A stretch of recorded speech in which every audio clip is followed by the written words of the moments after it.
Shalom, perkenalkan nama saya Leni Graciela Lensini dengan NIM 103-2024-0089, kelas C semester 2, Institut Agama Kristen Negeri Kupang, Fakultas Keguruan dan Ilmu Pendidikan Kristen, Program Studi Manajemen Pendidikan Kristen.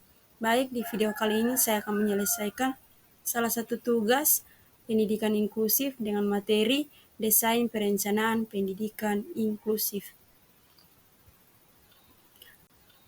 Latar belakang pendidikan inklusif merupakan konsep penting dalam dunia pendidikan modern yang menekankan penerimaan, partisipasi, dan kemajuan bagi semua peserta didik, termasuk mereka yang memiliki kebutuhan khusus. Barin 2022, salah satu aspek kunci dalam mewujudkan pendidikan inklusif adalah desain perencanaan pembelajaran yang mendukung keberagaman peserta didik. Pendidikan inklusif sangatlah penting diterapkan. Dengan adanya pendidikan inklusif dapat memberi peluang dalam membuat kesempatan untuk anak berkebutuhan khusus memperoleh pendidikan tanpa adanya perlakuan diskriminasi. Wattoni 2013.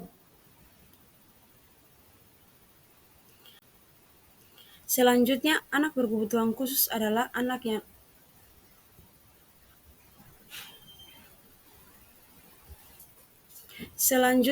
yang berkebutuhan khusus adalah anak dalam proses pertumbuhan maupun perkembangannya mengalami kelainan atau penyimpangan fisik, mental, intelektual, sosial, dan emosi dibandingkan dengan anak-anak lain seusianya sehingga memerlukan layanan pendidikan khusus Departemen Pendidikan Nasional 2009. Pelayanan inklusif harus dapat menjangkau dan melayani semua siswa tanpa memandang perbedaan. Desain perencanaan pembelajaran yang responsif terhadap keberagaman peserta didik adalah kunci dalam menciptakan lingkungan pembelajaran yang inklusif. Sakia 2015, guru sebagai fasilitator pembelajaran memiliki pembelajaran yang inklusif sentral dalam menciptakan lingkungan inklusif. Agustin 2016. Dalam konteks ini, desain perencanaan pembelajaran yang inklusif dapat menjadi bagian penting dari pengembangan profesion, meningkatkan keterampilan mereka dalam mengajar pendidikan keberagaman peserta didik.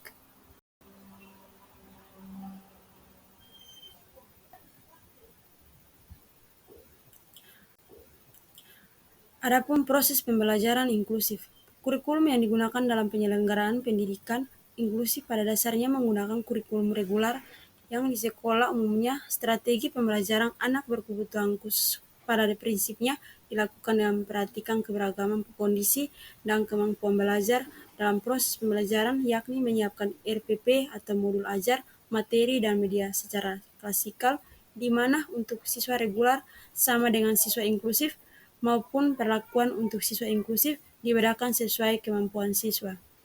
Dengan adanya dapat interpretasi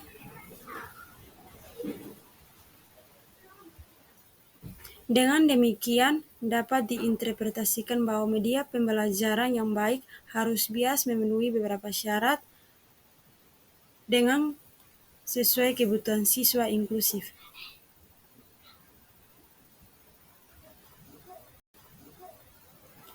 Yang berikut asesmen pembelajaran inklusif. Pengembangan desain perencanaan pembelajaran inklusif yang melibatkan penyesuaian kurikulum, strategi pembelajaran yang beragam, penggunaan sumber daya pendukung, dan evaluasi formatif dan sumatif.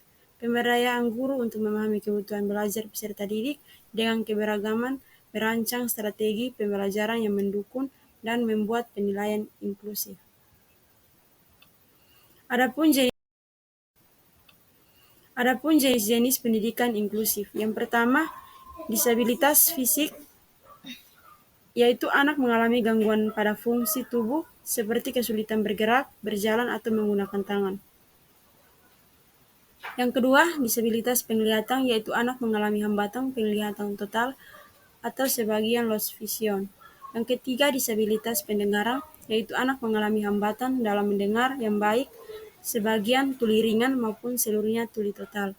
Yang keempat, disabilitas kesehatan mental dan emosional, yaitu anak mengalami gangguan kesehatan jiwa seperti depresi, kecemasan, bipolar, gangguan emosi, dan perilaku, misalnya ADHD, autis.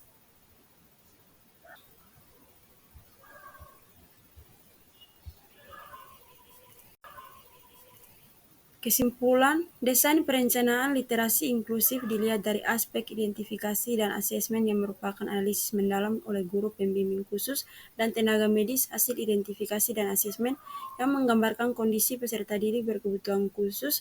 Program pendidikan individual bagi peserta didik berkebutuhan khusus adalah program yang disusun oleh guru pembimbing khusus berdasarkan hasil asesmen yang bertujuan untuk membantu peserta didik berkebutuhan khusus yang memiliki masalah dalam membaca dan menulis karena keterbatasan yang beragam.